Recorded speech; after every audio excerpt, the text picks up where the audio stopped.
Hello friends, welcome to my YouTube channel. Friends, आज हम solve कर रहे हैं इंडियन नेट का कंप्यूटर साइंस का रिगार्डिंग पेपर नंबर 2। इसमें क्वेश्चंस हैं, इनको हम डिटेल में सॉल्व कर रहे हैं। जो न्यूमेरिकल पोर्शन के क्वेश्चन हैं उनको डिटेल में डिस्कस कर रहे हैं। उसके बाद जो स्टेटमेंट बेस्ड क्वेश्चंस हैं वो हम अभी उसके बाद दूसरे वीडियो में सॉल्व करते हैं। तो क्वेश्चन है आपका, इन TCP/IP रेफरेंस मॉडल।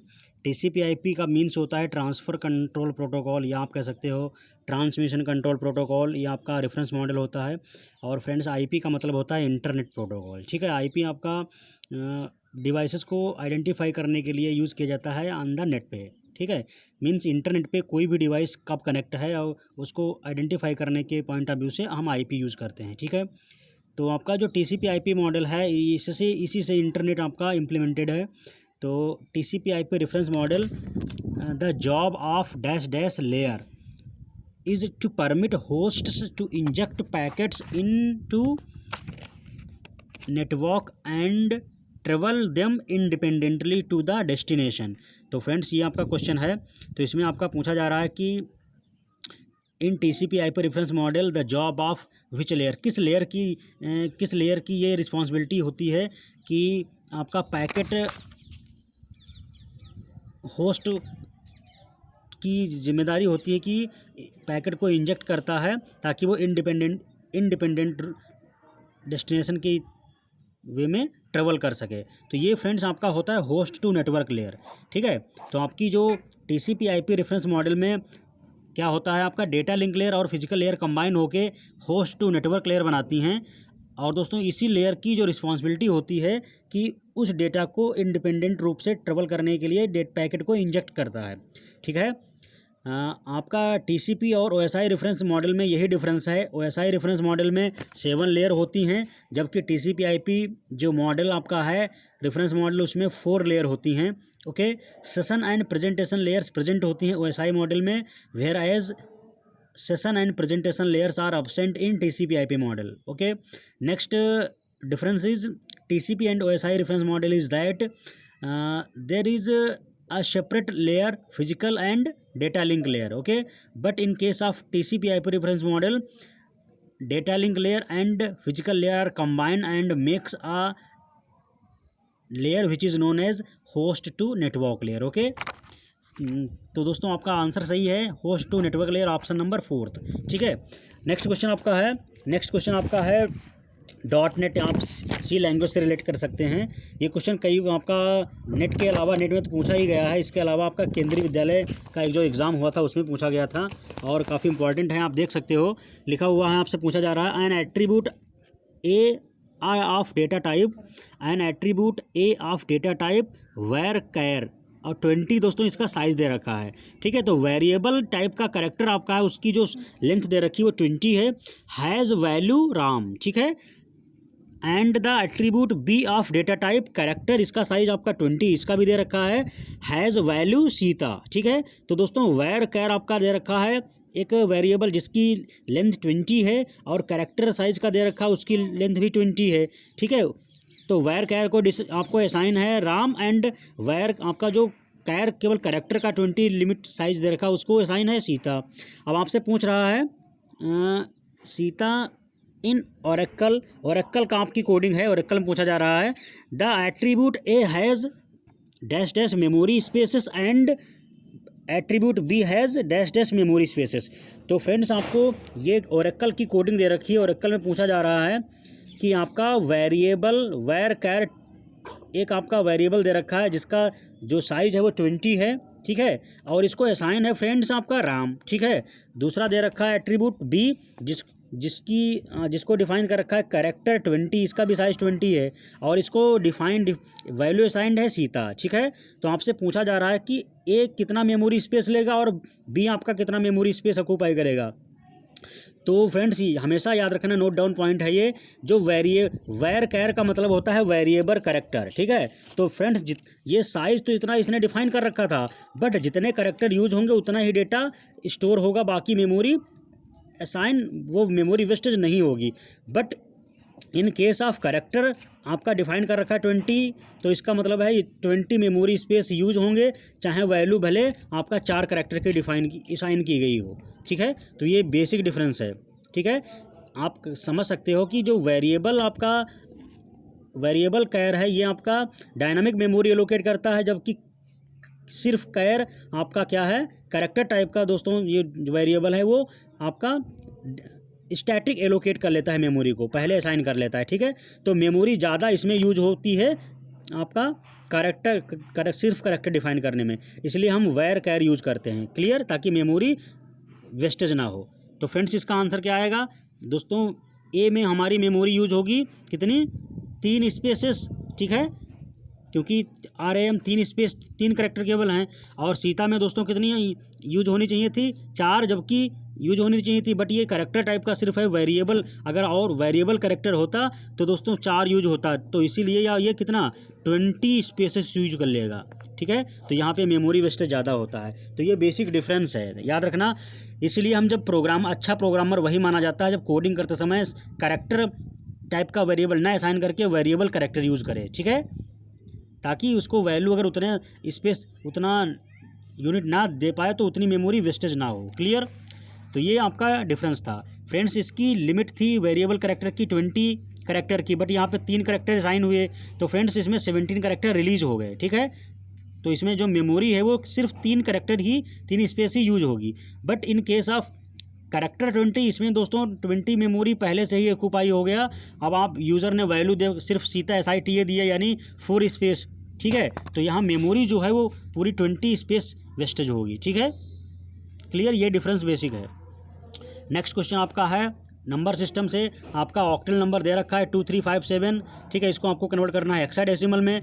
तो फ्रेंड्स हम जानते हैं ऑक्टल नंबर आपका बाइनरी के 3 डिजिट्स के कॉम्बिनेशन में होता है। तो दोस्तों 7 की बाइनरी नंबर होती है 111, 5 की 101, 3 की 011 और 2 की 010। ठीक है दोस्तों, हमने हर डिजिट के 3 जो आपका ऑक्टल में नंबर था उस डिजिट के 3 बाइनरी डिजिट लिख लिए। और दोस्तों हम जानते हैं हेक्साडेसिमल में हर डिजिट के 4 बाइनरी डिजिट होते हैं। ठीक है, 4 पेयर का कॉम्बिनेशन होता है। तो आपका इन 3 जो डिजिट थे इनको एक साथ लिख के 4 बिट का पेयर बनाया। तो दोस्तों एक पेयर ये बना, एक ये पेयर बना, एक ये पेयर बना। अब हम जानते हैं कि 4 टाइम 1 आपका होता है F, और 1110 E होता है, और 0100 आपका 4 होता है। तो इसका मतलब है 4EF ये आपका हेक्साडेसिमल नंबर आ गया 2357 ऑक्टल नंबर के इक्विवेलेंट। ठीक है फ्रेंड्स, तो आप कह सकते हो, आप आंसर लिख सकते हो, हेंस ये आपका आंसर हो गया। हेंस 2357 आपका जो ऑक्टल नंबर है ये 4EF हेक्साडेसिमल नंबर के इक्विवेलेंट है। तो ये आपका आंसर हो गया। क्लियर, ठीक है फ्रेंड्स, तो ये आपका सोल्यूशन हो गया। आपका जो ऑक्टल नंबर 2357 है ये आपका 4EF हेक्साडेसिमल नंबर के इक्विवेलेंट है। आप इन लॉजिकल दूसरे शब्दों में कह सकते हो 2357 base 8 number is equivalent to 4EF base 16। Okay, this is your answer. तो आपका इसमें ऑप्शन नंबर आपका कौन सा दे रखा है, ये आपका ऑप्शन नंबर था 3rd, तो इसलिए आपका ऑप्शन नंबर 3rd सही हो जाएगा। ठीक है, तो आप न्यूमेरिकल करके देखोगे जो ऑप्शन होगा तुरंत आ जाएगा और आपका सॉलिड नंबर मिलेंगे, कोई इसमें कन्फ्यूजन नहीं है। ठीक है, तो आपका कंसेप्ट बहुत अच्छे से क्लियर होना चाहिए। नेक्स्ट क्वेश्चन आपका फिर नंबर सिस्टम पे फ्रेंड दे रखा है, एंड आपका ऑक्टल नंबर दे रखा है 0.4051 बेस 8 है। ठीक है, क्योंकि ऑक्टल है इसको दोस्तों आपको कन्वर्ट करना था डेसिमल नंबर में। तो दोस्तों हम डेसिमल कोई भी नंबर को डेसिमल में कन्वर्ट करना है तो उसकी पावर में लिखते जाते हैं। ठीक है, तो ये आपका क्योंकि 0 पॉइंट में दे रखा है तो क्या आएगा 4, ये आपका आएगा 4 × 8 की पावर -1, क्योंकि पॉइंट के राइट साइड चलना है। 4 × 8 की पावर -1 प्लस 0 × 8 की पावर -2 प्लस 5 × 8 की पावर -3 प्लस 1 × 8 की पावर -4।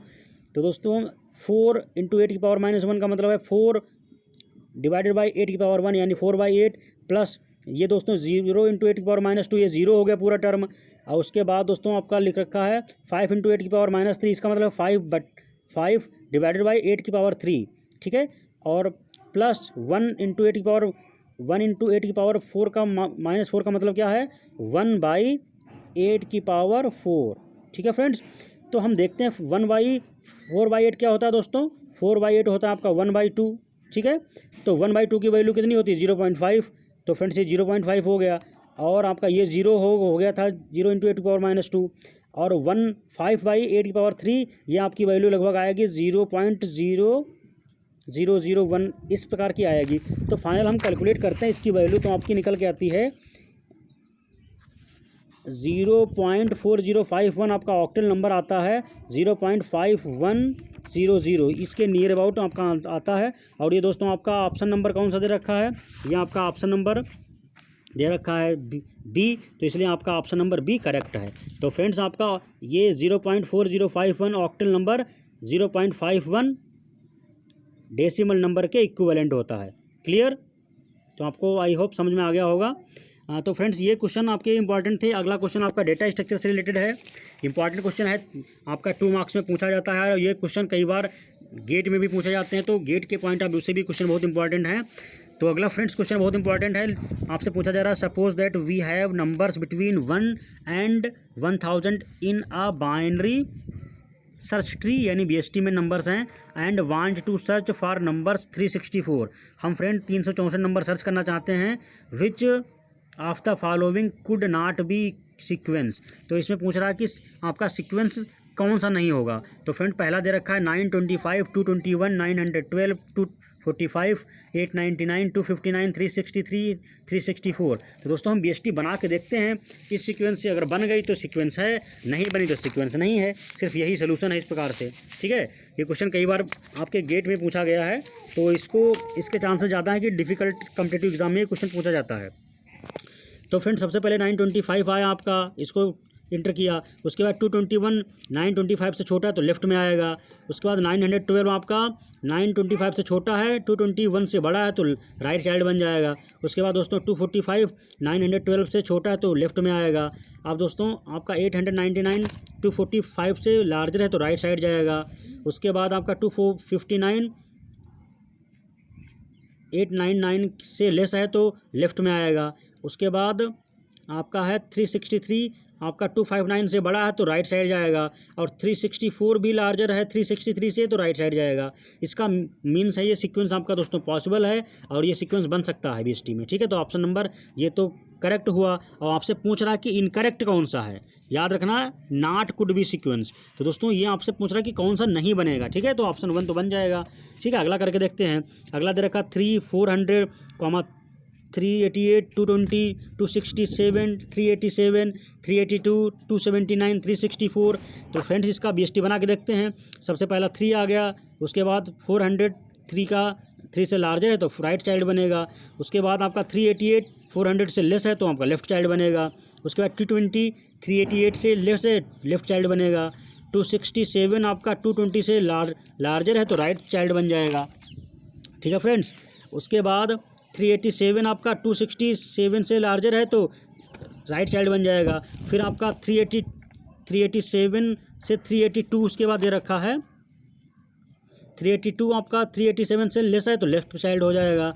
और दोस्तों आपका उसके बाद है 279 382 से लेस है तो लेफ्ट चाइल्ड बन जाएगा। उसके बाद 364 आपका लार्जर है 279 से तो आपका राइट चाइल्ड बन जाएगा। तो ये भी दोस्तों सीक्वेंस बन रहा है, ये भी पॉसिबल है। ठीक है, अगला आपका ऑप्शन आपका दे रखा है सीक्वेंस। नेक्स्ट आपका सीक्वेंस पॉसिबल है।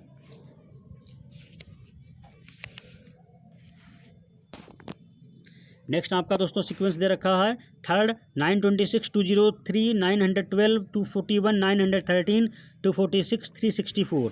तो फ्रेंड्स इसका बना के देखते हैं। सबसे पहले 926 लिख आपने इंटर किया। उसके बाद 203 आपका 926 से लेस है तो लेफ्ट चाइल्ड बन गया। उसके बाद आपका आया 912 तो 203 से लार्जर है तो राइट चाइल्ड बन गया। उसके बाद फ्रेंड्स आपका 241 आया, 240 आपका 1 आया तो 241 आपका 912 से लेस है तो लेफ्ट चाइल्ड बन गया।